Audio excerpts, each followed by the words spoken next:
umumiy turkiy dunyoga bir dil tanlash kerak bo'lsa, xorazmchadan zo'r dil chiqaradi. 7-8 tilda gaplashib bilaman. Bu hozir Bahodirxonning o'sha kitobi mashhur. Men boshqa kalima chilib qoldi hozir bu yerda. Subliminal effect deb aytiladi ingliz tilida. Mohimni odina to'xtaladigan bo'lsak, Xitoyga ketishga qaror qilganman. Sanoqni barakat qildi. Til xarakterga ta'sir qiladimi? Mahalliy yerli aholi qarishib ketgan. Timottiyan Aydin risoladagidin Arab tili ilmiy til deyilgan, turkiy til oddiy xalq gaplashadigan til deyilgan. rahmat podkastimizga kelganingiz uchun. To'g'risi faqat til haqida gaplashamiz deb o'yladim. Nechun? Podpiska bosib qo'shiqlardan chiqmasin. Qo'ldan kelgancha Xorazmda ilmiy ommabop janrdagi kontentlarni qilishga harakat qilib turibmiz. Bunga sizlar ham yordamlaringiz kerak. Unchalik ko'p like bossangizlar, yaqinlaringizga yarib qo'ysangizlar, bu Xorazmda saviya tushib ketmaganini, xalqimiz hali ham saviyali insonlarning suhbatini qidirib turganligini yordam beradi va u odamlarning eldidan ko'proq chiqishina YouTube sababchi bo'ladi-da. Aytadi-ku, sababchi bo'lgan qilgan bilan barobar. Bugun bizlarni xudo xolasa navbatdagi podkastimizning sonli mehmoni Jafar og'a Madrimov. Jafar og'a, to'g'risini aytaman, men sizni filolog deb bilaman, lekin aslında ayan tarafta etodan işleyizden keyin ben yandaman Mahmudcan ben deganingizdan keyin o'g'am nima ishlarni qilib to'shaydi ekan o'zi degan savol tug'ildi. Shuning uchun o'zingiz haqingizda biza bilishimiz uchun, ko'rib o'tirgan odamlar bilishi uchun, balki biladorlar ko'pdir, bilmaydiganlar uchun o'zi kim bu degan savolga bir ozgina javob berib ketsak yaxshi bo'lardi o'zingizning og'zingizdan. Yaxshi, sizlar ham avvalambor rahmat. Shunday ajoyib savobli loyihalarni boshlabsizlar. Ilohim sizlardan ko'payavergay. Men adım Jafar Madrimov, o'zim shu Urganch davlat universitetida xorijiy filologiya fakultetini ingliz nemis tillari bo'yicha tugatganman. Bakalavriam, magistrinam o'qib, shu yerda domla bo'lib ishlayapman. Ya'ni domlachilikdan chiqqanman. Ko'p narsani Urganch davlat universiteti o'rgatgan. Shu holimga kelishimdan katta hissasi bor. Ko'p narsani, ko'p bilimni olganman. Keyin shu biroz ishlagandan keyin chet el Xitoyga ketishga qaror qilganman.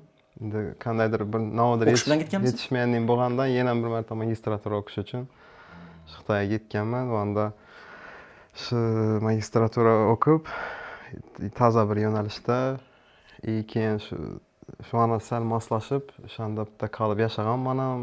Общий hammasini qo'shsa bir 4-5 yil Xitoyda yashab qaytib kelganman. Hozirda asosiy faoliyatim shu tadbirkorlik. Xitoy bilan bog'liq tadbirkorlik etamiz. Lekin o'zi kelib chiqishim o'qituvchilikdan damla bo'lganman, dil o'qitganman, ingliz tilini. Tarjimonlik ham qilib turasiz? Ha, tarjimonlik ham qilaman. Endi asosiy ishlarimni aytib turibman. Asli boshqa yerlarda ham ishlayapman, vazirlikda ishlab olganman, bir yildan ziyod qishloq xo'jaligi vazirligida. Tarjimon bo'lib, videolarni ham qo'yganman edi. Ha, gördük. Kakaz qishloq xo'jaligi deganingizdan keyingi sonlarimizdan birini qishloq xo'jaligini o'ylab turibman. Kerak mavzularimizdan biri deb. Asa Jafar aka, doğrudan doğru mavzulara bundan bir yana girib borsak ham bo'laveradi. Ko'pchilik sizni Instagram orqali bildi-ku. Instagramda chiqib boshladi. Kameraga qarab olib turib, skromniy turib, dona, sodda etib turib, Xorazm shevasini asli kelib chiqishi, tiyindagi ma'nolarini tushuntirib berib boshladingiz. Nereden geldi bu g'oya? Aynan endi tushundik, bu baribir sizning yo'nalishingizdan keldi-kudan. Bu nima desam ekan, Instagramda shaxsiy brendni yuritish uchun qilingan narsami yoki shu baza shu joy bo'shligini ko'rib boshladingizmi bu joyni? Xorazmchada hammamiz yaxshi bilgan saranjak degan so'z bor. Qacheli ma'nosini beradi. Lekin bu so'z xorazmchaga nerdan kelgan? Nima uchun saranjak deb aytamiz? Bu savolning javobini topish uchun xorazm tilini qarindosh bo'lgan boshqa o'g'iz oilasiga kiradigan tillarga qaraydigan bo'lsak, masalan turkcha va turkmanchaga qaraydigan bo'lsak, turkchada qacheli degan salanjak, turkmanchada esa qacheli degan salanchaklıkını görüşümüz mümkün. İnce Hanım, siz salıncaktan düşerken ben babanızın emriyle salıncak kuruyordum. Bundan xulasa qilsak bo'ladi ki, saranjak sözü ham Xorazmchada, ko'na Xorazmchada aslında salanjak bo'lgan va ko'p ishlatilaverish natijasida vaqt o'tishi bilan saranjak shakliga kelib qolgan. So'zni asl holati, asl ko'rinishi esa sallanjak bo'lgan. Ya'ni sallanmoq fe'lidan olingan. Sallanmoq navligini menimcha hammadim yaxshi biladi. Har bir Xorazmli odam dim yaxshi bilsa kerak, sallanmoq degan darpanmak, borib kelmak degan ma'noni beradi. O'zim men bolalikdan, yosh vaqtimdan dillarga qiziqaman, shu dil o'rganishi. Hozirda ham bir 7-8 tilda gaplashib bilaman. Bu meni 7-8 yilda? hobbim bo'lgan. Yosh vaqtimdan Yoz hobbim bo'lgan, bolalikdan dil o'rganish. Как hobbi. Hozircha o'rganaman. Hozir ham boshlab qo'ygan dillarim bor masalan. Ular endi boshlagan o'rganishni. Bu hamma men bilan bo'lgan narsadan bu как hobbi sifatida. Va o'zi ko'p til o'rgansa odam shunday bo'lib qoladi ekan. O'rganaversang, oxiri borib shunday bo'lib qolasan. Navda dillarni solishtirib boshlaysandan bir-biri bilan. Men shu oxirgi turkcha va ozarbayjoncha o'rganganimda xorazmcha o'xshashligini ko'rib bir qattiq hayratlanganman. Ya'ni xorazmcha deganim eski. Atalarimiz, analarimiz ishlatadigan gaplarni ular aktivniy slovlarida ishlatib yuribdilar. Ya'ni aktiv lug'atida faol ishlatib turibdilar. Bizda deyarli hozir ishlatilmaydi, yoshlar bilmaydi, yosh ulug'lar bilishi mumkin. Lekin u gaplarni men turkcha o'rganib yuribsan, turkcha lug'atdan qarasang shu anangdan otangdan eshitgan gaplaring, masalan, ashaq dedi, og'ach dedi, qishloqqa ketdini, yovona ketdi deb aytaradilar. Endi Mahmudjon bilsa kerak, baribir Yo'q, men ko'pdan qiziqaman. Men dim qiziqaman shunday o'zdan. Faqat Mahmudjon emas, meni akam ham misol uchun eski Xorazm tili bo'yicha noziydi ko'p gaplaydi. Uyda misol uyini oladigan bo'lsak, sarxuma bir sarxuma 2 deydi. O'sha ya'ni iloji boricha bizda saqlab qolish uchun bizlar ko'na xorazmcha tilda so'zlashga harakat qiladi. Akam ham shu til bo'yicha dilingiz satma deb shu ya'ni ko'na xorazmcha dillarda aralashtirib turadi har doim. 7 dil bilaman dedingiz-ku, 7-8 dil bilaman dedingiz. Ko'p dil bilish miyaga nechik ta'sir qildiradi? Bu miyani ochib berami yo xoritib qo'yishi mumkin? Ko'p til bilish yo'q. Kommunikativ qobiliyatlarni oshiradi. Munosib muomala dedim, yaxshi gaplashishni oshiradi. Yumor hissi kuchayadi. Menda dim kuchli yumor hissi. Meni jo'ralarim endi sizlarda o'zim ko'rsataman, lekin jo'ralarim biladi. Men dim hazilkash odamman.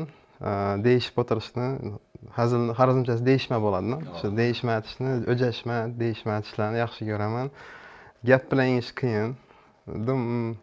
Menimcha shu ko'p til o'rganganimdan deb o'ylayman. Shu taraflarni oshiradi. Demak, mendan shu mavzu bo'yicha bir savol bor. O'zi til xarakterga ta'sir qiladimi degan savol bor. Albatta, to'g'ri savol. Ochib beradi.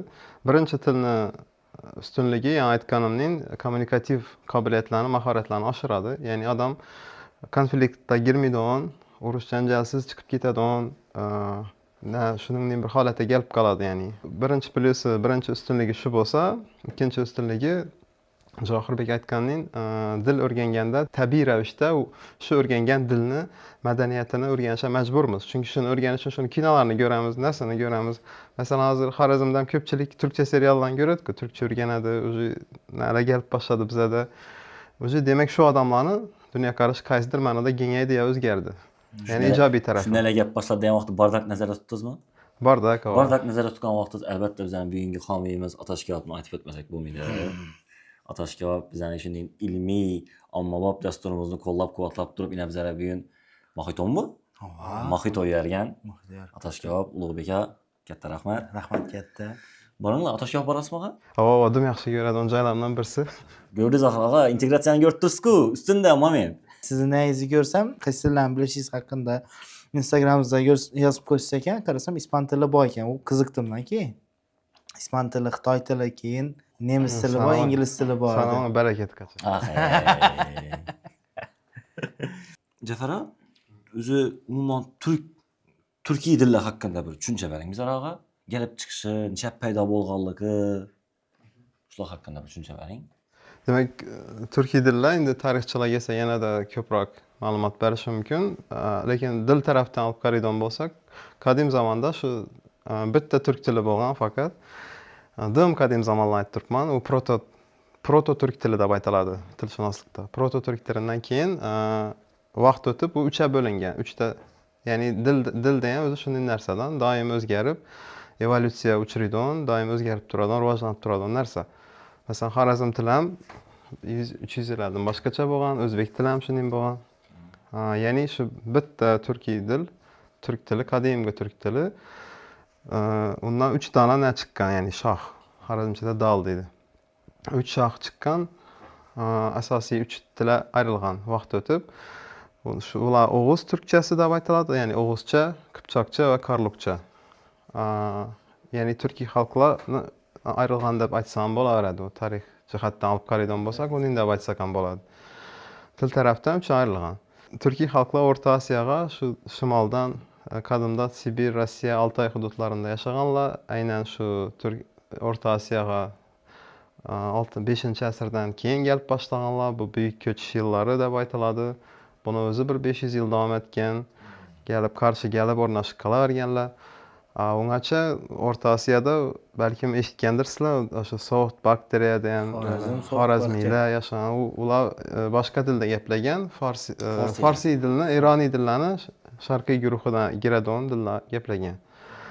Qadimgi xorazmiy tili, undan oldin Avesto tili bo'lgan, eng eskisi Avesto tili.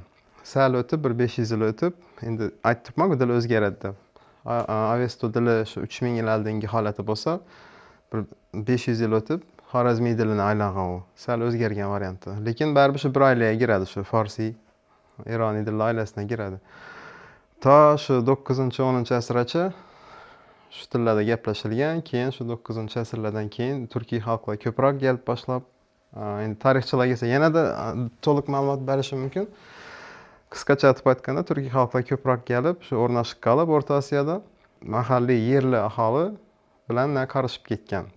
Va bu tilshunoslikda substrat deb aytiladi bu holat. Ya'ni o'zini dili polni yo'qolib ketib, kelganda xalqning dili keladi. Superstrat, substrat degan shunday bor. Miloddan keyingi 9-10-asrni aytdingiz. Shunda demak xorazmiylar, beruniylar bor vaqti bo'ladi bu. Beruniylar, xorazmiylar shu xorazmiy tilida gaplaydi. Xorazmiy tilida, ya'ni farsiy xorazmiy eski tilda, lekin bu vaqtda demak уже bizada arab tili ham shakllanib boshlagan vaqti bo'ladi. Bizda 3 til bo'lganini eshitganman. Ayni arab tili bu ilmiy til deyilgan, farsiy til bu she'riy til deyilgan, turkiy til oddiy xalq gaplashadigan til deyilgan. Bu ham shunday narsa? U nodan paydo bo'lgan narsa? Nishatib? Arab tili shu ilmiy til. Shu vaqtni endi arab istilosidan keyin shu hamma bir xalifatga tegishli bo'lgan-ku, ma'lum bir yil, ma'lum bir davr butun musulmon dunyosi bir davlat bo'lgan. Shuning davr bo'lganda hammasi xalifatniki bo'lgan. Shu davrdan qolgan an'ana bo'lsa kerak, hamma ilmiy kitoblar arab tilida yozilgan. Hatto Beruniy ham, Xorazmiy ham kitoblarini arab tilida yozgan. Buni yana bir sababi shu bo'lishi mumkin. Bag'doddagi shu Baytul Hikma Ma'mun akademiyasi deydi. Bag'dodda shuningdek katta nalar bo'lgan, kutubxonalar, akademiyalar bo'lgan. Butun islom dunyosining olimlari sho'ra borib ijod etganlar, sho'ra borib izlanganlar. Shuning uchun endi bir-biri bilan gaplashgan, butun dunyodan gap turibdi-ku. Bir-biri bilan gaplashganda xuddi hozir inglizcha gaplashgandek, masalan, chetdan olim kelsa, inglizcha so'rashamiz-ku. Hindistonli bo'ladimi, arab bo'ladimi? Shunday o'rta dil shu vaqtda ilm fan dili arab tili bo'lgan. Shariat tili fors tili. Go'zallik uchun, go'zallik uchun menimcha asosiy sabab shu. Fors tili haqiqatan quloqdan boshqacha. Keyinchalik demak turkiy til ommabop bo'lib boshlab 14-asrlarda, 13-asrlarda bizada Navoiylar vaqtidan keyin rivojlangan demak bu turkiy til. Endi turkiy til deganingiz qaysi biri? Men yana gapim chala qoldi. Aytdim-ku, 3 guruhga bo'linganlar. O'g'uzlar deb boshida Sirdaryo bo'yida yashagan deb aytiladi ba'zi manbalarda. Keyin Xorazm hududidan kelgan, Xorazm Turkmaniston hududi, shu Aral tengdagi to Kaspiyacha bo'lgan hududda o'g'uz turklari yerlashgan deb aytiladi.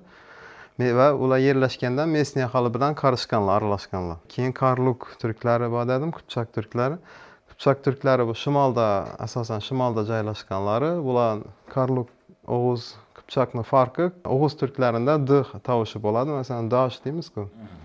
Keyin kenigi deb aytishi, geldi, getdi deb aytamiz-ku. Karluk turklarida d-la t bo'ladi. Bu asosiy farqlar, endi farqi ko'p lekin. D-la t bo'ladi, tosh deydi. Gözə tashlanadi. Keyin gila ki bo'ladi. Geldini keldi deydi. Qipchoq turklari esa jilab so'zlaydi. Masalan, Kazaklar, Karakalpaklar bu Qipchoq turklari. Qirg'iz, Kazak, Karakalpak. Lekin turkiy xalqlar hammasi Kazaklarga o'xshash bo'lgan qadimda shu endi biza ko'pchiligi shu yerlar aholi bilan aralashgani uchun bo'lsa kerak, sal ko'rinishlari har xil bo'lib qolgan. Jafar, bizani Xorazm tilini o'lik til deydilar-ku. Nechun? Bilmayman, men shu kommentariyaga girsam Xorazm tili o'lik til, bu tilde az için gepleşmiydi. Xorazm tili deb qaysi Xorazm tilini aytyapsiz? Endi hozir shu söyleshib turganimizni, Hozirgisi. hozir söyleshib turganimizda misol uchun til degan bo'lsak, bu til emas sheva deydilar.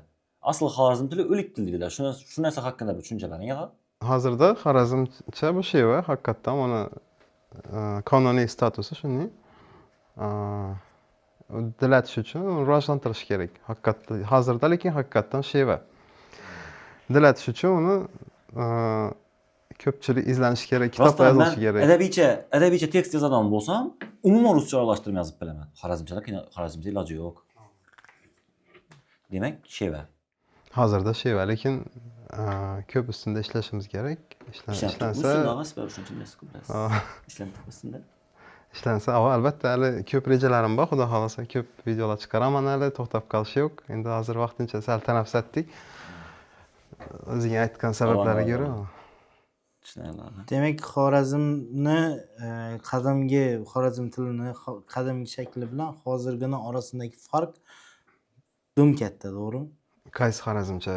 Yo'q, Farsi. Turkiylar girgandan keyingi Turkiy Xorazmcha tilini aytaylik. Turkiylar girgandan keyingi Xorazmcha ko'proq O'g'uzcha foizi ko'proq bo'lgan. Demak, Xorazmcha shuningdek bir ajoyib universal dilki, unda Qarluqcha ham bor, O'g'uzcha ham bor, Qipchoqcha ham bor. Uchisini mujassam etgan dil. Masalan, umumiy turkiy dunyoga bir dil tanlash kerak bo'lsa, Xorazmchadan zo'r dil chiqaradi. O'rta til agar tanlanadigan bo'lsa, ajoyib dil chiqadi. Chunki qadim zamondan tarixiy tarafdan olib qarasak ham, O'g'uzlar, Qipchoqlar va Qarluqlarni yashagan joyi bo'lgan. Ya'ni O'g'uzlar ham yashagan bir tarafida, shimolida Qipchoqlar yashagan, hozir ham shunday-ku. Bir tomonda Qarluqlar ham yashagan. Ya'ni shularni tutashgan joyi bo'lgan. Ya'ni O'g'uz dunyosi, O'g'uz turkiylari aynan Xorazmga kelib to'xtagan shu yerdan. Shu yerdan yuqorida Qipchoqlar boshlangan, bu yerda Qarluqlar. Masalan, shuni hisobini Xorazmchada hamma 2-3 tildan unsurlari, elementlari bor. Qipchoqchadan masalan bir so'zni 3 xil varianti bor Xorazmda. Любой so'zni aytaveringlar. Masalan, qishloq Yavan dedim-ku. Bu Yavanda ya'ni asosan O'g'uz xalqlarida ishlatiladi uni. Yavan nima shunda o'zim tushunchamni aytib bering, keyin siz menga to'g'rilab ketasiz.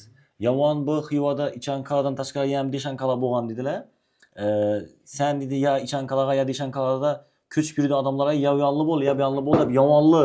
Yo'q, bu Yavan so'zi bu boshqa dillardan bor. Turkcha, O'g'uz dillariga qarasam, buni tilchilar yaxshi biladi. Boshqa O'g'uz tillariga qarasam, hammasida bor. Turkchada yaban dedi, yabanchi deb balki eshitgandirsizlar. Ozarbayjonchadan shunday so'z bor. Hatto Buxorodan bor. Yobon dedi. Yobon o'zi asli farsiy so'z. Lekin qadimda girgani uchun bizani so'zda ham aytsa bo'ladi. Qadim zamonlarda girganda. Biyobon degan so'z eshitganmisiz? Cho'l biyobon. So'z. Biyobon tetrakda, shanda. Cho'l biyobonlarda qoldim. Shu imindan shu biyobon degan so'zni o'zi shu. Yobondan keldi dedi.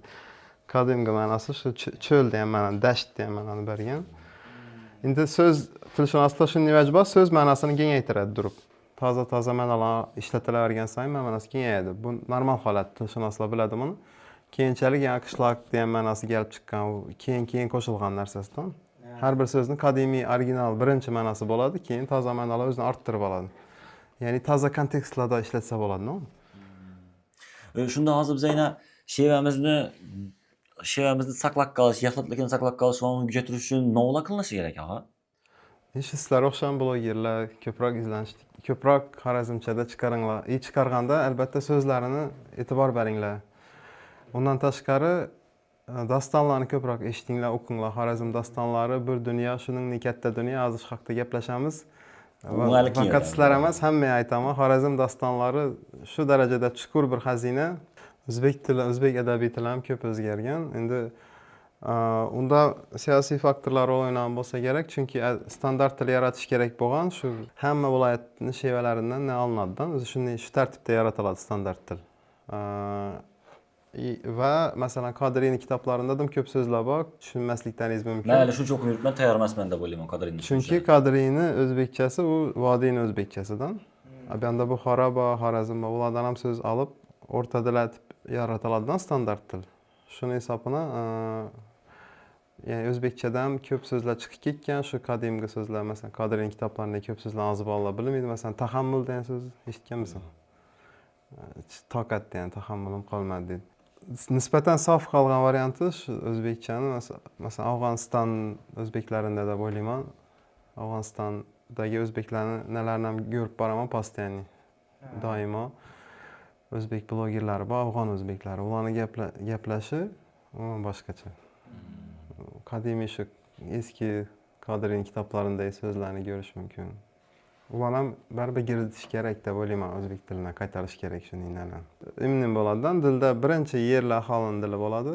Az dilni yaralish shuning bo'ladi. Keyin yerdan aholini dilini ustuna Buna tashqi tarixda har xil urushlar, janglar bo'ladi-ku. Shuna ta'sirida tashqi yurtlarning dillari kelib Navodir yangi ta'sirini mahsulot o'tiradi. kirib kelsa, Navodir yangiliklar kirib kelsa, shunda o'zgarib boraveradi. U o'zgaradi. Ya bo'lmasa bir ulug'roq davlat bosib o'zini qo'shib olsa, harbiy til u odamning dilini o'tadi. Ya'ni shu bosbon davlatning tilini, masalan, farslar bosbon bo'lsa, yo arablar bosbon bo'lsa, o'sha harbiy dil yo siyosiy dillar so'zlar, ya'ni arabcha ishlatilib boshlaydi va u yangi birinchi joyni dilini ta'sir etadi, lug'atini ta'sir etadi. Shu tarzda ustuna qatlanadidan toza dillar qatlanib oxiri qatlamading bo'ladidan. Shunda keyin dilga kelib chiqadi shuni. Mo'g'ullar vaqtida, Mo'g'ullar bosqinidan keyin Navoiy so'zlar kirib kelgan, undan xorij yo'qmi? Budan ko'p vaqt ketadi. O'zi отдельный temadan. Mo'g'ullar bosgandan keyin o'sha Karluk turkchasini odi Chig'atoy turkchasini o'zgargan. Chunki O'zbekistonni Xorazmdan buyon tarafi Chig'atoy ulusini ichida bo'lgan. Ya'ni Chingizxon bosgan yerlarini 4 ta katta ulug' davlatga bo'lgan. Rossiya hududida Oltin O'rda, bir tarafda Chig'atoy ulusi ashunday bo'lgan. Xorazm Oltin O'rdada qolib ketgan. Shu vaqtda, lekin bir vaqt o'tib shunday bo'lgan. Keyin Chig'atoy ulusi deb aytildi-ku endi. Hamma Karluklar yashaydigan taraf O'zbekistonning Xorazmdan buyoni, Uyg'uriston, Qirg'iziston, shu taraflar hammasi Karluk, asosan Karluk turklari yashaydigan hududlar Chig'atoy ulusi deb aytildi, chunki Chig'atoy xonning adini. Va ozgina o'zgarishlar bo'ldi, mo'g'ul so'zlar kirdi va Karluk turkchasi Chig'atoy turkchasi deb aytilib boshladi. Shu Navoiyni dilam shuning uchun Chig'atoy turkchasi deb aytiladi, lekin baribir kelib chiqish Karlukcha. Shevadan tashqari bizda laqchalarimiz ham bor. Laqcha deyilmoq o'sha Gurlan. Yo'q, shu Gurlan sheva. Shunda Xorazmchani laqcha desa to'g'ri keladi. Xorazmcha laqcha, uning ichida esa sheva bor shunday. Buni ichindaglar kelib chiqishi nechik sodir bo'lgan? Bizda Gurlancha boshqacha, shuning bo'lgan Gurlan, Bog'ot, Qozog'iston. Yo'q, aytganimning Xorazm 3 xil turkiy xalqlarni tutashgan joyi. Shu universal dil shuning uchun kelib chiqqan. Ya'ni shimolda Qipchoq turklari yashagan. Shundan kichkinamiz-ku baribir axir. Bu shundan ta'sir qilib ketgan. Sizlar Xorazm hozir kichkina, masalan, avval uning bo'lgan. Xorazmda endi sizlar Dashovuzdan hamma yerni ko'rasiz. Yo'q, bilaman, avvalgi territoriyamizni bilaman. Prosta hozirgi yashab turgan hududimizdan baribir kichkina-ku. Shunda ham shu dil bir o'zgarmay qolib ketishini harakat turibmandan, men bir yaxlit bir narsa hosil bo'lmayin. Bu yonniki boshqacha, bu yonniki boshqacha, bu boshqacha bo'lgandan. Yo'q, shu yuqorida Qipchoq turklari yashagan, pastda O'g'iz turklari yashagan. Shuni hisobina u Gurlanni siz aytgan hududlar shu Qipchoq turklari bo'lgan, ota-bobolar, lekin hozirda u Qipchoqcha deb ham bo'lmaydi uni, chunki O'g'izcha ko'p ta'sir etgan va biz Qipchoqcha bizlar ham ta'sir etgan. Ya'ni masalan, yog'day degan so'zlar shu Qipchoq turkchasidan kirgan, jag'daydan. Balki apa-aka degan ham shulardan kelgan bo'lishi mumkin, chunki qadimda ana ota deb aytilgan. Masalan, pishikni bolasini ko'rsa, anasi qani deymiz-ku. Apasi qani deymiz-ku. Apa-akalar va shu ularni bizlarga ta'siri bor, bizlarni ularga ta'siri bor. Ko'proq ular o'g'izlashgan, lekin masalan, ko'p o'g'iz so'zlar ko'p nada. Faqat talaffuzi boshqacharoq, Qipchoqchaga o'xshaydi, lekin o'g'izcha baribir. Xorazm shevasi haqida masalan, yasamoq deymiz-ku. Shuni Xorazmchada yana bir narsa bor. Do'ratmoq degan narsa bo'lgan. Yana do'rading. Nedan do'ran? Qaranglar, ikki so'z ham bor. Birisi o'g'izcha varianti, birisi ne? Aralashib yashaganning shu narsadan. Do'ratmoq bu ham yasamoq degan. Do'ratmoq. Bu Karlukchasi. Quyon bilan tovshan, masalan, tovshanni o'zi nim kam ishlatiladi, chetiladi. Oğuzcha varianti tavşan, kuyanna. Kunda tavşan izi ba. Keyin o'tib geçip yuribdi deb eshitganmisizlar? O'tib kichkina Geçip. bola aytdi, o'tib geçip yuribdi deydi-ku. Oo. Bu geçti degani o'sha o'g'izlar ishlatadi uni. O'tdini geçti deydi o'g'izlar. Geçti. Men eshitganman geçtim. O'sha ikkisi ham qalt ketgan. Keyin is ko'k qolmadi deydi, qarilar biladi bu ko'ka degani. Koka. Nasi? Posta. Türkçede ham shunday ko'kuyor deydi. Bu o'g'izcha varianti. Postamoqchi ko'ka? Postama. Yo'q, yo'q. Ko'k emas. Keyin gap chiqqanmi? Isi ko'k qolmadi deydi, uni nelar biladi. To'r bilan og' masalan. Hozir ham ishlatamiz. Og' degani bu o'g'izcha varianti, to'r bu qarluqcha varianti. Yani ikkisi ham bor bizda. İştahni og'ini ham og' dedilar lekin. U boshqa og'lik. Keyin to'rvani eshitgan bo'lsangiz, To'rvani xalta, eshitganmiz. xalta degani, xaltami deymiz, to'rvan deymiz, lekin birisi o'g'izcha varianti, birisi qaranglar, ikki variant ham bor bizda. Shuning uchun ham universal tilda Universal til bo'ladi. xaltam bu to'rvan. Lekin aytdim so'zda shunday xususiyat bor. Ko'p ishlataversa ma'nosini ya kengaytiradi yoki kichraytiradi. Kichaltiradi. Masalan, to'rva deganda ma'lum bir sorti turi tushuniladi xaltam. Keyin o'zgardini masalan döndü deb aytadi. Döndü, Dönüp bilaman. turadi dedi, eshitganmisan?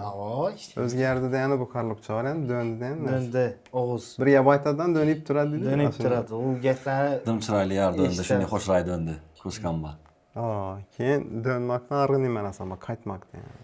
Turkchada qo'shiqlarda eshitgan bo'lsangiz mumkin, dön deb aytadi. Xorazmchada ham shunday, qaytdi desam bo'ladi. Qaytdi deb ham aytganlar, dön, dastonlar eshitsangizlar, axtingdan dönma degan nelar bor, Tohir va Zuhrada. qaytma. Axtingdan qaytma deb. Ya'ni shu bizada hammasidan bor-da. Universal Biz o'zi eski Xorazm tilidan qiziqishimizni bir narsadan bilsangiz bo'ladi. Bizning adimiz ham Timmittin. Timmittin. Endi shu yerni bir aytib o'taylik. Timmittin deganda ozgina bir sporniy variant bor. Bu aytadi har doim Timmittin degani eng zo'ri. Yo'q, Aydin deyapman men. Aydin. Men Aydin deyapman, johir. O'zim topgan Qaysi odimni o'zim bilmasam uyatku. Aydin deyapman men. Aydin shu. Ya'ni norma degan ma'noda kelamoqchi. Timmittin degan shu Aydin Normada. Risoladagi din. Risoladagi. Masalan, birovni xolamin dursa aytadilar-ku, Timmittin-ku ajoyib-ku deb. Kamchiligi yo'q. Shu. Men challi nima qidirganman undan. Challi spesiga qidirganman men Timmittin degan gapni topish uchun. Xorazmcha aytishim kerak. Nechik bo'ladi? Yo'q, antika bo'lishi kerak. Shriftdan xo'shoy bo'lishi kerak yozilgan vaqtida, ikki harfini olgan vaqtida logotip gap chiqishi kerak deb jalla qidirganman. Keyin tuxum bilan yumurtani ko'p odam adashtiradi. Yana ham shu o'g'izcha bilan qarluqchani qarishib ketganini bir isbotidan. Hozir tuxumda ham yumurta deb ham aytsa bo'ladi-ku, lekin o'g'izchada tuxum deganda nima tushuniladi? Yumurta deganda yani tovuqniki tushuniladi. Tuxum deganda gulniki, yani akadon. Ya bo'lmasa narsa, urug' aymoq orqali ma'noda, ya'ni qarindoshlari tushunadi. Qarindoshlari demak, o'g'izchada tuxum bo'lsa, qarindoshlari. Ya qarindoshlari va Ya gulniki. gulniki. Ne yumurta o'g'izchada? Yummoq so'zidan gap chiqqan. Yumurta ochilmay turadi-ku. Qarluqchada ne tuxum dedilar, tovuqnikini, gulnikini urug' dedilar. Bizda hammasi qarashyapti hozirlar. Talaffuzni o'zini o'g'iz ikki xil talaffuz ko'rish mumkin Xorazmchada. O'g'izcha talaffuz, qarluqcha talaffuz ham bor-da. Masalan, har bir til narsa bo'ladi-ku, haligi firmenniy talaffuzi. O'g'izcha ba'zi yerlarga borsang, o'g'izcha eshitasan, Xiva, xuddi o'zlaringiz aytgandek, masalan, Xiva taraflarda o'g'izcha. Masalan, suhbat so'zini suhbat deysizlar? Suhbat deb aytasizlar. Ko'p yerlarda shuni suhbat deydi, eshitgansan. Ö bilan aytadi. Hurmatni hurmat deydi. Buni ozarbayjonchada eshitsa bo'ladi-da, bunday gaplar. Ozarbayjoncha bilan bir xil nima o'xshaydi shular, hurmat, suhbat deb. Ya'ni shulargacha farq etadi deyman-da. O'zim bir narsani o'ylab qoldim. Masalan, Ozarbayjoncha, turkcha, xorazm shevasidan dim yaqin bo'lsa, shunda rostdan dim o'lik emasdan. Normal, yaxshi yaqin bo'lsa, tatar ham yaqin. O'lik degan gap aytmaydilar, uning gap eshitmayman. Men bilmayman, men shu til haqida nimadir ko'p kommentariyada o'qiganman lekin men. Qayta xorazmcha emas, dil deb urishadiganlar ko'p men ko'raman. Bizlar kontrni aytib turibman. Kontr? Bizlar xorazm shev emas, til deb aytadi bizanikilar. Unga kontr tarzda o'lik til u xorazm tili yo'q, hozir xorazm shevasi bor degan kommentariyalarni ko'raman men. Nima hech yo'q ma'lum. Menimcha Xorazmchandim yaxshi ko'radilar boshqa. Ha, yo'q, O'zbekistonda. yo'q. Hozirgi oxirgi 3 yillikda-ku dim yaxshi. Ana gap üstüne şu bosadi. savolu tushdik как раз. Nechun Xorazmchani dim ko'p yaxshi ko'radigan bo'lib ketdi viloyatdagilar degan savol ham kelib chiqdi. Yo'q, o'zi Xorazmcha emas, o'g'iz dillari chiroyliroq eshitiladi. Bu yozilgan narsa, isbotlangan. O'g'iz dillarini eshitilish ohangi ularda singarmoniya degan narsa bor. Tilshunoslikda singarmoniya degan ikki unli gap qilsa, masalan, salom degan so'z bor adabiychada. O'g'iz dillarida salom bo'ladi. Ikki unli bo'lsa, ikkisi bir xillashadi. Masalan, birsi a, birsi o bo'lmaydi. O'g'iz dillarida shunday. Salom deyilmaydi. Salom. Boshqa gapda ham shunday. Aynan shu singarmoniya holati bor, bu fonetikasini olib qarasak, keyin ya tovushlarning tini deb aytilishi, yumshoq tovushlar ishlatilishi, kinigi deyilishi.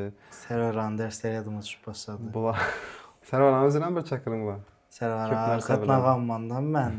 Bu podkursga kirsak vaqtida, bu o'qishga kirsak vaqtida Servaran qatnag'anman.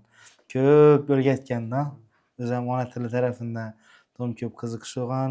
Shunga forschadan qaysi so'zga kirib kelgani, arabchadan qaysi so'zga kirib kelgani, birma bilan tashlashib mo'y so'kib, har dars mo'y so'kish shart edi. Biz bilimli odammiz Sarvaran. Lakaplar ham bir to'xtalamizmi? Jafar, lakaplar hakkında ne olan aytib berib bilasiz? Xorazmcha lakaplar misol uchun odlarni qisqartirib berishlarimiz. Bu hakkında ne egamiz, ma'lumot egamiz kelib chiqishi. Odlarni qisqartirib beramiz ko'psa. Vodiy tarafda, Toshkent tarafda ko'pincha bizlar shuni bilishadilar. Odlarni yo'qotib berasizlar yarmini deb. Lakaplar endi hammada onni lakap bo'lsa, kasbindan kelib chiqib hamma yerda bo'lgan, hammada bor. O'g'izlardan, nalardan, ko'kana barsang ham hamma lakap bor. Lekin odni qisqartirish, menimcha bu o'z o'g'iz turklarini deyarli hammasida bo'lsa kerak. Qisqartirib so'zlash. Ben bilmadim endi ularning genetikasi boshqachami yo narsami, madaniyatindanmi, qadimdan shunday bo'lganmi? Masalan, Muhammad bilasizlarmi? Natib adlarni nechga adlar bor bizada boshqacha Mehmetmi? aytiladi-ku. Mehmet deydi Muhammadni. Turklardan qarasang, Rembay. shunday ad bor. Mehmet deydi-ku. Metrasi. Shu Mehmet degan turkcha Muhammad shu. Xuddi bizda deydi Mehmet degani, ular Mehmet. Mehmet shundan kelib chiqqan. Rembay bor bizda. Mehmet Muhammadmi? Men Mehmetni Mahmud degan derdim. Yo'q, yo'q. Mahmud Adeni. Keyin Rembayeva aytganlarning. Yumshoq tovushlar ko'p bo'lgani uchun baribir natilish yo'qolib ketish kattaroq bo'ladi. Chunki o'g'iz dillarida asosan yumshoq tovushlar ishlatiladi. T emas, D masalan. Bu biza Xorazmda misol uchun oxirgi misol 15-asrdan keyingi Xorazm holatida shakllanib qolgan tillarni qaysi biza asarlarda ko'rishimiz mumkin. Men o'ylagan narsalarim misol Maxtumquli, Ogahiylarda ko'rish mumkin deb o'ylayman. Shu eski Xorazm shevasi yoki bo'lmasam shu laqchasini yoki tili deb aytsak, eski Xorazm tilini, turkiy Xorazm tilini shaklini Xorazm o'g'izchasi. Xorazm o'g'izchasi. Chunki Xorazm qipchoq turkchasi ham bor. Xorazm o'g'iz ikki navbadan bizada. Xorazm o'zida. O'zida. Shu sizlar aytgan shimoliy qismida Xorazmni Xorazm qipchoqchasi deb aytsam to'g'ri bo'ladi. Janubda o'sha Urganchdan buyonida Xorazm o'g'izchasi. Aynan shu o'g'izchaga qiziqsangiz, albatta shu Ogahiyning kitoblari, Bayoniy kitoblarini ko'p tarixchilar o'tgan. Komil Xorazmiy, Sheroziy, Abulg'azir Bahodirxonni Abulg'azir Bahodirxonning o'sha ikki kitobi mashhur, Shajarai Turk, Shajarai Tarakima. Lekin Ogahiyning kitoblarida endi farsiy so'zlar ko'p kirgan, chunki davlat saroy tilida yozganda u. Aynan shu xalqni so'zlashgan dili bo'lsa, eshitib ko'rasim bor, nechap so'zlashilgan ekan 200-300 yil oldin desangiz, unda dastonlar eng yaxshisi. Dastonlarni eshitinglar ko'proq. Agar o'qiyman desangizlar, Oshiqnoma degan o'z kitob bor. 5 jilddan iborat. Shu Xorazm dastonlari yanglab chiqarilgan ko'p, 5 jild. dastonlar o'tsak ham bo'ladi. Dili o'zgarmaydi. Menimcha dastonlar o'tsak zo'r bo'lar edi. Sababi dastonlarni katta ko'pchilik dastonlarni eshitganman, bular Xorazm dostoni emasmi deyman-da. Boshqa Surxonlardan, boshqalardan eshitgan dastonlarning ko'pchiligi o'zi Xorazm dostoni emasmidi bu deb eshitib qolaman-da. Nechik dastonlarni o'zi Oshiqnoma dedingizmi? Oshiqnoma degan kitob bor, o'sha yanglab qadimgi qo'lyozmalar Xiva xonligi, Xorazm xonligi davridan qolgan qo'lyozmalar yanglab kitobat chiqarilgan 80-yillardan shunday. Shu 5 tomli kitob, 5 jildli. qiziqsa shuni o'qisangizlar, shuni she'rlari, shu nomalari asl xorazmchada natib o'zgarmagan. Shu vaqtda xalq gaplashilgan dil. O'sha qaytni dön deb aytgan masalan. Bir nima bor, 4 qator bor. Barcha o'qib olsang bo'ladi deng. Sizlarga tashlab beraman masalan. Yo'q, endi ko'rib qolsak. Shu javobni juda chiroyli varianti. Sizlar qilib turanglar, o'zim qidirib Masalan, shu turaman. Axtingdan dönma deganlar, Tahir va Zuhrani shuning nomalari bor. Tahirning onasi kelib, shu ey shoh Axtingdan dönma deb shuning nomi aytadi. Shu she'r shaklida masalan, qaytmadan dönma deydi. Shuni Demak, Tahir Zuhrani dostonini xorazmcha versiyasi. O'zi dostonlar bir Xorazmda emas, aynan shu dostonlar ko'p hamma turkiy davlatlarda bor. Turkiy xalqlarda, farsiy xalqlardan bor. Butun Osiyo, O'rta Osiyo bo'ylab tarqalgan ko'pchilik dostonlar. Endi uni kim yozganini hech kim bilmaydi, lekin ko'pchilik ba'zi bir ehtimollar bor, aynan tasavvufchilar yozgan, sofiylar yozgan deb aytiladi. Tasavvuf haqida Men eshitganmisiz? eshitganman. Shuni aytdim qisqalab qiziqib Sufizmni. to'xtalib o'taylik. Shuni esa tasavvuf. U o'zidan avvaldan qiziqaman, ko'p ma'lumotlar anglab yurayman. Hozir so'rovlaringizdan yana qiziqli mavzularni aytsak bo'ladi deganda birinchi kallama shu keldi. Aytib bering ag'a. Tasavvufda shunday tushuncha bor, ya'ni ruh biz hammamiz Allohning bir qismimiz. Biz o'zi asli biz emasmiz deydi-da. Masalan, bu Mahmudjon emas. Haqiqiy Mahmudjon seni ichingda, seni fitratingda. Bu shunchaki biz bir libos deyim, bir mashinaning, bir tanamiz shunday narsa. Haqiqiy ruh ichimizda va u Allohning bir parchasi deb ishoniladi tasavvufda va bu dunyoga kelish bir sayohatdek narsa deydi. U boshqa narsalardan ham ko'rish mumkin. Uni masalan, Matritsa degan kinolar bor, boshqa Hindistonda, buddizmda ko'p e'tiqodlarda bor bu narsa. Aynan bizda tasavvufdan bor shunday narsa, ruh keladi deydi, tanaga joylashadi bu dunyoda va shu dunyoda yashab turgan vaqtda yashab bo'lib, borib yana qaytib shu Allohga qo'shiladi deydi. Xuddi tomchi dengizdan ajralib yana dengizga tushgandek. Shu yerda bir narsa so'rab bersam bo'ladimi? Ayahuasca marosimi haqida bilasizmi? Yani Meksika taraflarida, Kolumbiya taraflarida bo'ladimi? Yani bu narsa damlama ichib, nima bir korоче, narkotik moddaning ta'sirida bo'lib turib, ruh borib turib dedi, ota-bobolaring bilan odam borib gaplashib, qaytib kelish imkoniyatiga ega bo'lgan bir tadbir bor dedi. Eshitganman. To'liq ma'lumotga ega emasman, faqat Meksikada emas, ko'p nalarda bor narsa. Tasavvufning o'zidan bor, uni amaliyotlar, praktikalar, masalan, turkcha kinolarda yoki kliplarda ko'rgan bo'lsangiz mumkin, oq kiyim kiygan odam, oq xirqa kiyib aylanib turgan odam ko'rganmisizlar bir yerda? Men ko'rganman. Novushman qiziqardim shu. Erkaklar o'yinda shunday deb. Bunga shu tasavvufning ichindagi shuning bir amaliyotlardan birisi ritual desam bo'ladi, marosim desam bo'ladi. Tasavvufning o'zining shu marosimlari bor, tasavvufchilarning. Ular sofiylar deb aytiladi. Va shulardan birisi shu ko'rganingiz, ya'ni aylanib shundan ketib qolincha kallasi aylanib shundan ketib qolincha aylanadi, keyin yiqilib tushadi va endi qandaydir bir trans holatidan o'tadi-da shu vaqtda ruh. Ya'ni Alloh ruh tanadan chiqib Allohga bir ma'lum bir muddatda kavuşgandan bo'ladi-da. Ya'ni undan bir kayfi bordan, oddiy rakat tushuntirsam, undan bir adrenalin bo'ladi. Demak, tasavvufda shunday deb ishoniladi. Ya'ni ruh bu dunyoga kelib, bu dunyoda ko'rib, qiyinchiliklarni ko'rib, kattalashadi, o'rganadi va o'sadi va oxir oqibat borib qaytadi. Lekin bu dunyoda yashab turganda ham shu yaratuvchi doim intilib turadi ekan va doim shu yaratuvchini ishqi bilan yonadi ekan. Buni tasavvuf she'riyatlarida bor. Ya'ni tasavvufchi deganda faqat bir toifa odamlarni tushunmaslik kerak. Shoirlar ham tasavvufchisi bor, mutasavvif deb aytiladi. Masalan, Umar Xayyam tasavvufchi bo'lgan, Alisher Navoiy tasavvufchi bo'lgan. Umar Xayyam Alisher Navoiyning ko'p dostonlarini tasavvuf. She'rish orqali tasavvuf qilganmi? Ko'p odam shunday o'ylaydi, lekin u may degani bu simbolikasi bor. May deganda tasavvufda qadah bu qalb, may bu Alloh ishqi.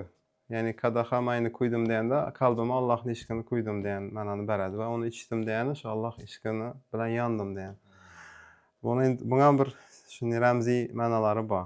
Bular aynan shu narsa bo'yicha yozilganligini biza keyin bu narsani analiz qilib aytib turibmizmi yoki bo'lmasam shu vaqtida men shuni aytganman deb aytib o'tib ketganmi? Umar Xayyam haqida so'rayapmiz.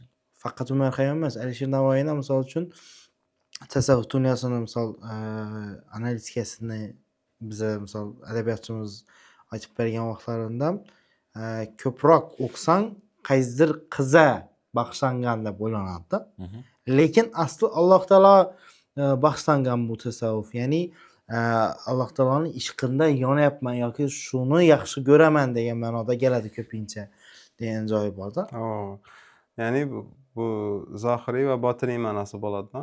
Sizlar ko'ringan birinchi sirtindagi ma'nosi bu zohiriy ma'nosi, ichini tendayotgan ma'nosi bu botiniy. Masalan, Alisher Navoiyni deyarli bir 70-80% g'azallari, dostonlari shuning. Qiziqib ko'rsangizlar, shu Zohid senga hur, menga janona kerak degan narsa bor. Aynan Zohid degani bu dunyo, mol dunyodan kechgan odam, tarki dunyo o'tgan odam.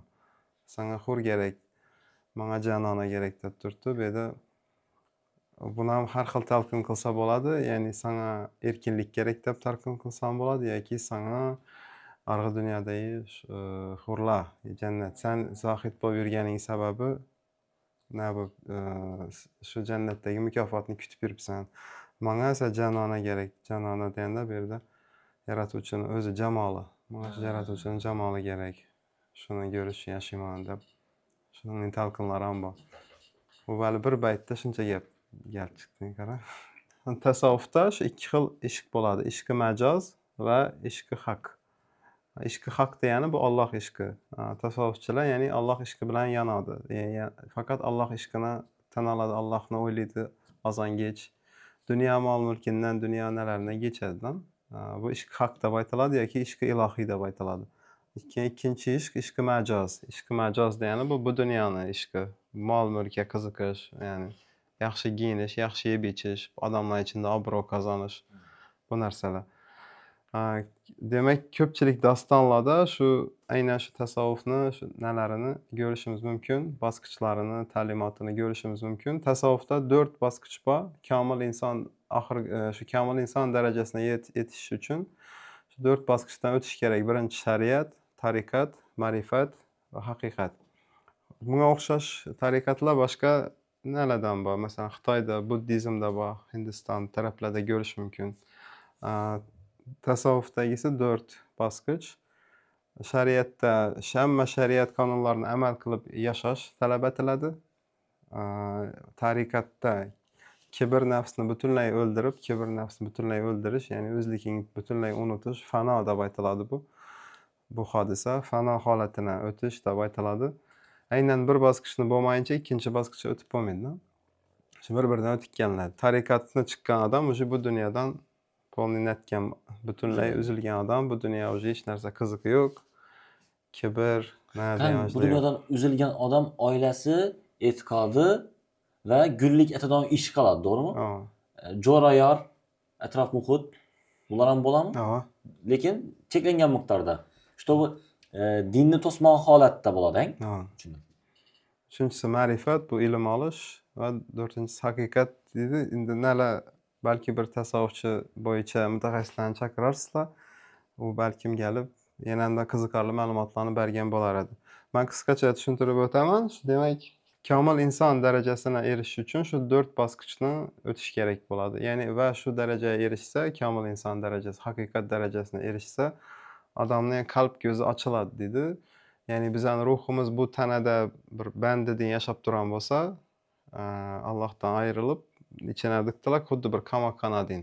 Tasavvufchilarni e'tiqodina ko'ra shunday yashab turgan bo'lsa, shu 4 bosqichdan o'tsak, qandaydir bir oyna ochiladidan, ya'ni aryan taraf bilan.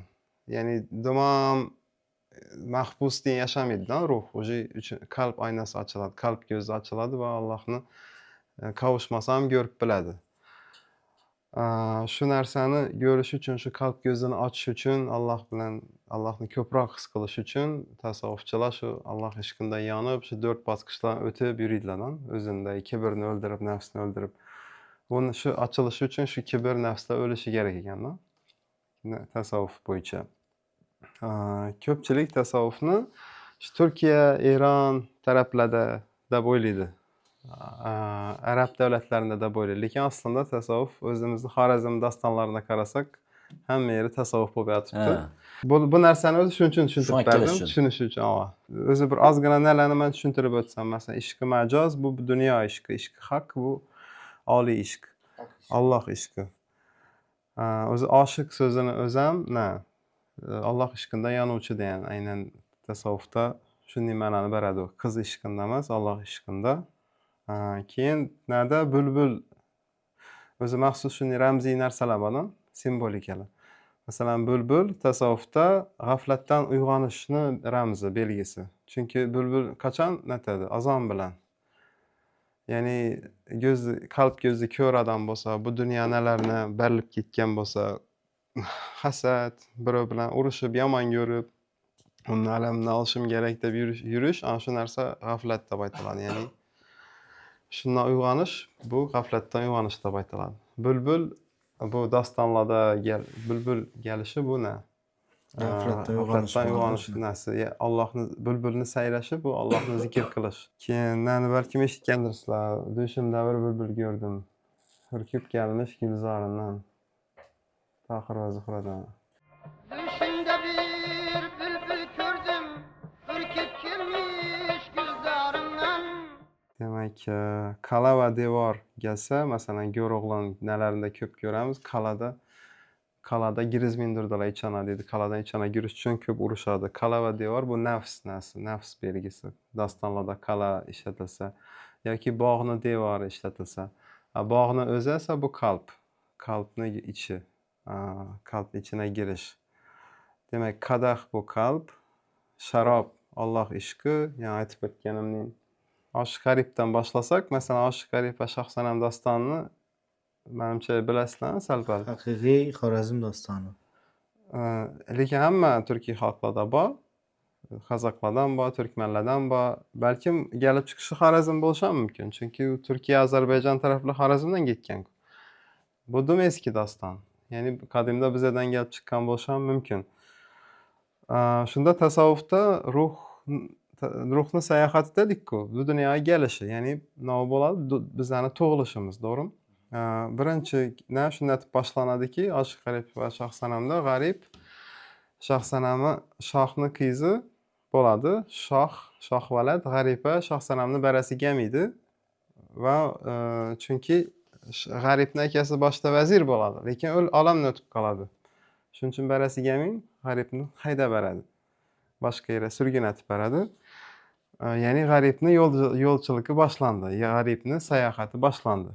Bu G'aribni ruh deb olsak, tasavvufda G'arib odamning ruhini ramzi bo'lsa, ruh bu dunyoga tushdi.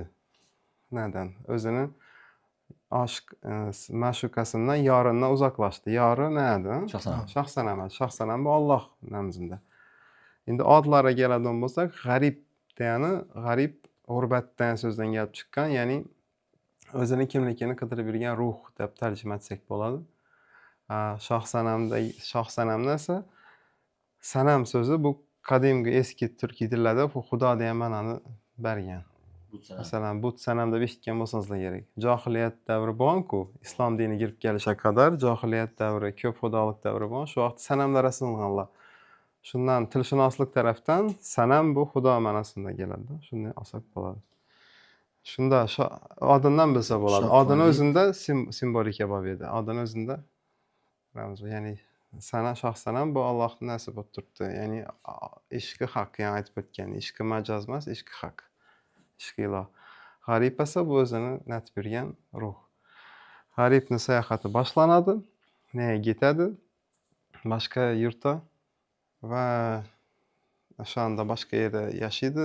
Diyarbakirdan adashmasam nega yoradilar? Alab Shirvona yoradilar. O'sha yerda yurib 7 yil yurib qaytib keladi. Aynan 7 yil yurib, shu 7 raqamini ham e'tibor beringlar. Dostonlarda 7 raqam ham bu tasavvufdagi nafsni o'ldirish bosqichidagi 7 vodiy deb aytiladi. Nafsni o'ldirish uchun o'zini 7 vodiysi bor. Odlari bor uni. Hozir meni yodimda yo'q. Aynan shunga ishora etilgan. Lekin ko'rishingiz mumkin. Sem degan kinoni ko'rganmisiz? Brad Pitt o'ynagan? Ko'rgan. Undan shuni olib qorilib turibdi-sang. Hava. Vay. Demak, ko'rgansang, ssenariy uchun ham kerak narsalar ko'p. Men boshqa kallam ochilib qoldi hozir bu yerda. Keyin qaytib kelishini o'zida ham natib qaytib kelishi, ya'ni shaxsan ham yana qaytib keladi. Unda ham ko'p narsalar bor. Endi hozir to'xtalib o'tsak dim narsa ko'p. Masalan, o'zi g'azalni eshitgan bo'lsangizlar, g'azallari nalari yoddami? Unchalik sizlarga chuqur emas. Senni ko'rganman. Balkimdan eshitgandirsizlar, o'g'lima o'xshaydi ovozi. Avang. Bu Uzoq eldan kelgan aziz mehmonim ey, o'g'lima o'xshaydi voy ovozing sana. Aşk G'arib uyuna qaytganda uni onasi ko'r bo'lib qolgan bo'ladi. Ko'r bo'lib qolgandan keyin bolasini hididan sezadidan. Bu narda Qur'ondagi Yusuf surasi degan sura bor Qur'oni Karimda. Aynan shu Yusuf surasini ham o'xshashlik bor, e'tibor qilsangizlar. Yusufdan xuddi shuning quduqqa tashlab ketadi ota og'alari. Shu motivi sal o'xshab ketadi. Keyin Yusufni akasi, otasi yig'layverib ko'r bo'lib qolgan bo'ladi. Oxiri Yusuf bilan ko'rganda ko'zi ochiladi. Yusufni hididan ko'zi ochiladi. Aynan shu Qur'ondagi suradan berdan shu bir narsaga ishora qilib turibdi-da, ya'ni qalb yorini kavuşdi va uni qalb ko'zi ochildi. Shu narsaga ishorani ko'rish mumkin. Tohir va Zuhrada xuddi shunday boshlanish shunday bo'ladi. Tohir ya'ni akasi o'ladi, podshoh barasi kelmaydi, qizini akasi o'lgandan keyin kambag'allashib qoladi-ku. Keyin uni sandiqqa solib daryodan qizib beradi. Bu degani xuddi ruhni osmondan yerga tushishini o'xshatish mumkin-da. Tasavvuf tarafdan qarasa bu ne o'xshaydi. Ruhni yerga tushishini o'xshaydi, ya'ni odamning tug'ilishi. Tohir va Zuhra o'zini aslida adlarına qarasak ham Zuhra degani bu yulduz. Zuhra yulduzi eng chiroyli, eng yorug' porlaydigan yulduz Venera deb aytiladi. Aynan shu Allohga ishora qilib turibdi. Biz ko'p narsalardan ishora qilinadi. Tohir so'zi esa ma'nosi sof degan ma'noni beradi. Bu ham shu tohir deganda ya'ni ruhi, odam ruhini nat turgan bo'lishi mumkin. Ya'ni ruhingiz tanangsiz sof ko'rinish hisoblanadi. Ruh bilan tana o'sha sof bo'lishligini o'zini berib turgan ma'noda bo'lishi mumkin. Yo'q, hozir boshdan aytdim-ku. Zuhra bu yulduz, Venera yulduzi. Adlaridan shunchaki tasodif emasdan Venera yulduzi osmonda balandda turadi va yorug' nur sochadi. Ya'ni bu Allohning ramzi bo'lishi mumkin-da, ya'ni yor ramzi tasavvufda. Tohir esa bu dunyoga kelgan ruh, ya'ni nazar ajralib kelgan, o'zligini qidirib yurgan ruh. Va bu dunyoda imtihonlardan o'tishi kerak-da va yana qaytib borishi kerak. Uni vazifasi shunday. Tasavvuf bo'yicha qaridon bo'lsak shunday. Tohir oqib boradi, daryodan oqib boradi. Uni Mohim degan boshqa bir yurtga borib qoladi-da. Uni daryo bo'yinda Mohim degan bir qiz kutib oladi. Aynan shu Mohimning adına to'xtaladigan bo'lsak, Moh degani bu farschada oy degan. Qaranglar, yulduz, oy nima bo'ldi? Birisi yulduz bo'lib turibdi, birisi oy bo'lib turibdi. Ya'ni bu yerdan shuni aytsak bo'ladi, Tohirning yori Zuhra. Moh farschada desang?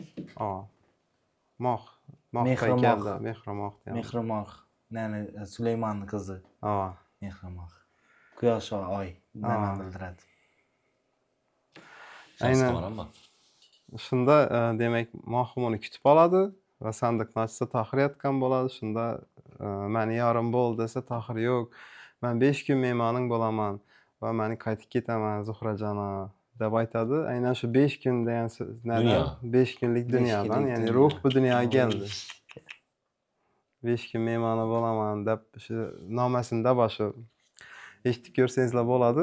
Tohir aytar musofirman o'zimga 5 kun sanoya mehmon etib kelarman.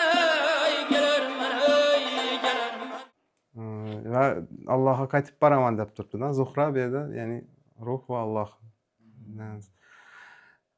Keyin shu vaqtda xalqimiz shu darajada idroki Kuchli bo'lganmi? Ular xo'jalikdan boshqasida Albatta, Xorazmshohlar bo'lgan tasavvufning eng yetakchilari O'rta Osiyodan chiqqan. Shulardan birisi Najmiddin Kubro bobomiz. Kubroga o'zini yo'nalishi, o'zini nasi bor. Yo'q, Tasavvufdagi. u qo'yasam, u o'qigan odamlar aytib turibman. O'qishi kerak, Yaxshi. kimdir o'qishi kerak. Ya o'qishi muhim emasda, u o'zini ichidan chiqarishi kerak-da, u. Yo Yo'q, o'qiganmi? Daston endi xalq uchun chiqqan, saroy uchun chiqmagan. Daston xalq eshitishi uchun. Uni tasavvufchilar yozganda uni ruh nima deb yozsa xalqqa yetib boradi, o'yin tarzda yozishi kerak-da. Uni ham zohiriy, ham botiniy ma'nosi bo'lishi kerak. Oddiy xalq eshitganda azatib eshitishi kerak. Masalan, o Go'ro'g'li bilan Baziryan urushdi, azab, yo zo'r jang bo'ldi, 40 yigiti bilan chopib tashladi. Lekin botiniy ma'nosi u nadan ong ostidan borishi kerak-da. Demak bu boshqalarni ham o'zini jalb qilishlik uchun ikki ma'noda yozilgan doston sifatini aytib turibsiz. Ya'ni bu ongli ravishda eshitadigan odam bo'lsa, botiniy versiyasini emas, olgi versiyasini Yaxshi ko'rib qolgandan keyin ma'nosi nima buni o'zi degan vaqtida shuni. tushunib yetadi. Yo'q, tushunish ham shart emas.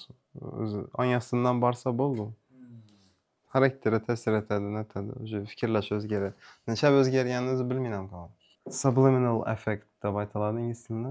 U narsa ko'p nalarda bor, ko'p davlatlarda, ko'p xalqlarda bor. Shuni ayttirib 5 kun me'moring bo'laman deydidan ketadi. Demak bizdagi sonlarimiz 5 bor, 7 bor, 40 bor. Ko'p ishlatiladi. 40 ko'p ishlatiladi. 40 bu shu 40 son ham muqaddasdan 40 chilton degan tushuncha bor, masalan 40 avliyo degan tushunchalar bor. Keyin payg'ambarimiz ham 40 yoshida nagan vahiyga ham bilasizlar. Chilla degan tushuncha bor. 40 kun natib o'tiradi-ku. Karantin nevajog'i. Keyin Tohir qaytib ketib baytirgan vaqtda Mahmud aytadi, "Men endi ketmasam bo'lmaydi, 5 kun vaqt o'tdi-ku, biroz yashadi." Keyin vaqt aytadi 5 kun mana.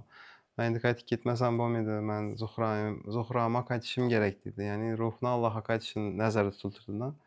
Va shu vaqtda bir g'azal bir nom aytdi dedidan, buni to'shni eshitgansizlar lekin. Endi men ketarman eshikning yo'lini. Endi men ketarman. Güler yüzlü eshikning mahi yo'lini. canım qo'shindi. Men bugun ketarman ishning yo'lina. Güler yüzlü mahiyim canım qo'shindi. Endi men ketarman eshikning yo'lina. Eshik deganda nechun eshik bo'lib turibdi dedi. Hech o'ylanib ko'rmadingizmi? Men ketarman. Eshikning yo'li degani Eshikning yo'li. nima bu? Alloh yo'lina deb turibdi. Kamoljon Taniyazov nima ajoyib aytib aytgan, me'yorni yetirib. Lekin o'zi eski qadimiy qo'shiq u. Qadimiy nomi, g'azallar nomasi. Bazirgon degan nani bo'lishi masalan, dastonda Bazirgon degan Go'ro'g'li dastonida o'zi Go'ro'g'li degan odam bir g'alati odam emas, g'alati deyilmaymi? Nechun odam Go'rda tug'ilgan degan. Nechun masalan ertaga yo dastonani o'qish kerak bu narsa. Aynan shu ikki dunyo orasidagi shu ruhni Shaxsni nattudan yana har bir qahramon bu shu ruh va ruhni sayohati bu dunyoga va qaytib ketish shuni olsak bo'ladi. Va uni nasi Baziryon degan do'sti bo'lishi, bu Bazirgon degani bu savdogar degani. Bozor so'zidan chiqqan bozorgon. Forscha savdogar. Ya'ni bu yerda dunyoni mol dunyoni nazarda tutgan bo'lishi mumkin-da. Nafs nazarda tutgan bo'lishi mumkin. Lekin Baziryonning o'zi yaxshi obraz bo'lib chiqadi, yaqin do'sti bo'lib chiqqan. Shu natilgan bo'lishi mumkin. Ko'p tasavvufiy nalar bor. Go'ro'g'lining o'zini adi ravshan bo'ladi. Ravshan nurli degan ma'noda. Gal zo'rajon bog' saylidan girali. Buni yoki Sayyodxon dostonidan Sayyodxon bog'dadir bog'da. Gelin balam seni isterler. İsteyin bağda dur bağda.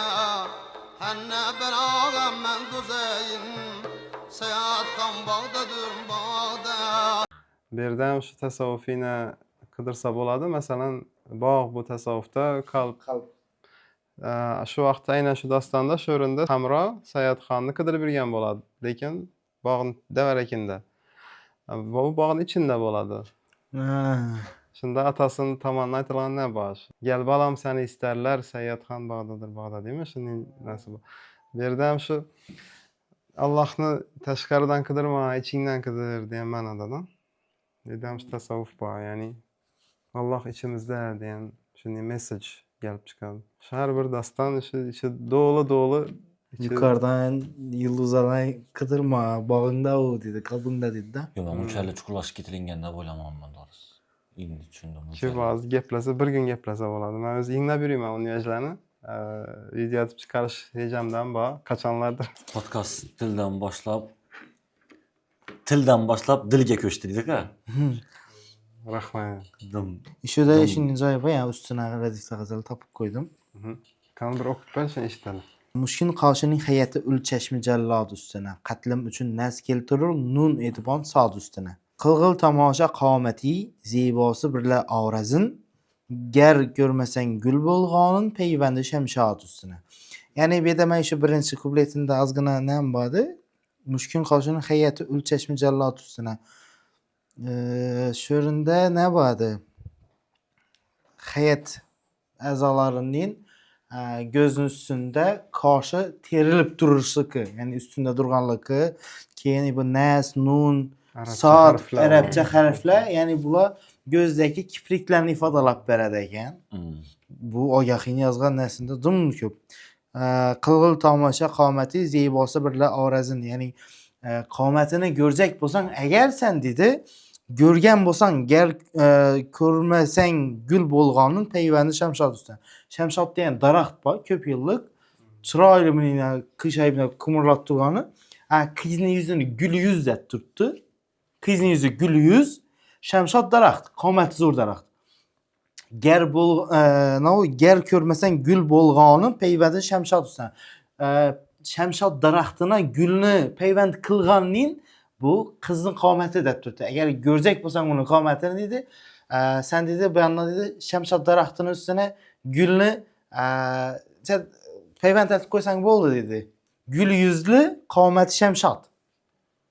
Bu ichida dim ko'p narsa bor buni. Menimcha Javohirni bu chiroyli ta'rifimdan Katta keyin rahmat podkastimizga kelganingiz uchun. Keyingi sonlardan kutib qolaman. O'zi Javohir men bilan Matematikadaman bu aka. veshni o'tirishi kerak degan joyi yo'q. O'zi keyingi sonlardan misol uchun ikkimiz bir odam chaqirib qo'yib ham gaplashsak ham bo'laveradi. Bemalol bo'ladi. Sen ben çapıldım mı de? Sen onun adam ko'p. Aslında she'ring yo'q privat. Demak, alkimyogara o'xshab ketadigan dastonlarimiz ko'p. Alkimyogar degan mashhur kitob bor. Pablo Coelho yozgan, menimcha bilasizlar. Dum mashhur tasavvuf olamida, aynan shu tasavvuf janrida yozilgan kitob.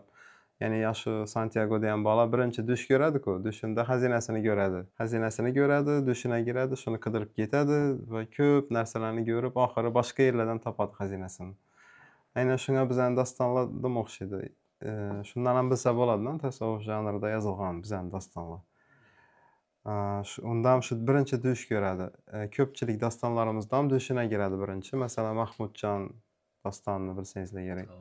Mahmudjon dushina Nigarxon kiradi. Azon bilan turadidan keyin Valdora yetib boradi, yog'ida yozilgan toshqin. Shumi? Daryo uradi darg'a, suzib boradi yarg'a. Daryo to'lqini toshqin, yetib borar it darg'a. Daryo uradi darg'a, suzib boradi yarg'a. Daryo uradi darg'a, suzib boradi yarg'a. Daryo to'lqini toshqin, yetib borar it darg'a. Daryo to'lqini toshqin, yetib borar it darg'a. Aynan shu alkimyogardan ko'rish mumkin, vahiy kelishi, nali ketma-ketlikka o'xshaydi-da. Dushina kirishi, masalan, Tohirga kelayotgan vaqti Mohimni dushina kiradi. Hali oqib kelayotir u, yetib kelmadi, lekin Mohim dushina kiradi. Qo'shiqni eshitgan bo'lsangiz kerak. Dushimda bir bulbul ko'rdim. Dushimda bir bulbul ko'rdim. Hurkib kelmish gulzorimdan. Düşümde bir bülbül gördüm, ürküp gelmiş gülrarından. Kayşı bağının bülbülüdür, kayşı bahçenin arından. 5 kun bo'ldi keldim bu dunyoga degan yerlari bor. Ilojim yo'q, yara bora bilmadim degan oshiq g'aribni aytgan qo'shiqi bor. Eshitgan bo'lsangiz, ilojim yo'q, yara bora bilmadim. Shundan 5 so'z ishlatiladi, 5 kun bo'ldi. Ya'ni 5 kunlik dunyoni aytibdi-da. Va nani oxirgi ma'lumot sifatida aytsam bo'ladi, shundan uchib keladi. uchib keldim deb aytadi Oshiq G'arib. Shaxsan to'y bo'latroq to'yina keladi uchib. To'y bu tasavvufda visol ramzi. To'y deganda visol tushuniladi. Oxiri keyin uchib kelganda, mani balkim eshitgandirsizlar. Bir yor savdosini Üstüne Üstüne geldi. geldi. geldi. Ayıp etmen dostlar bana geldi deb.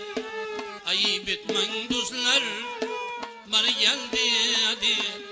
Bir yar sevdasına yar düştüm de geldim.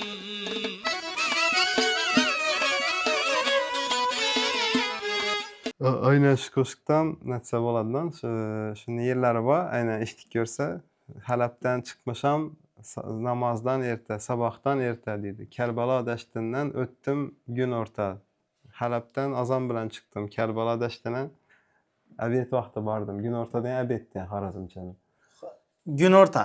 Gün orta. Evet. Tamam. Rahmat ketdi. Shu narsani topolmayverdim. Ebetni Xorazmchasini topolmayverdim. Shuni aytib, shuning nala bor ajoyib simbolikalar. Xudo xolasa, rahmat sizlarga. Rahmat, Sizlarga katta rahmat rahmat ağa. Men doğrusu fakat til hakkında gaplashamiz deb o'yladim bugun.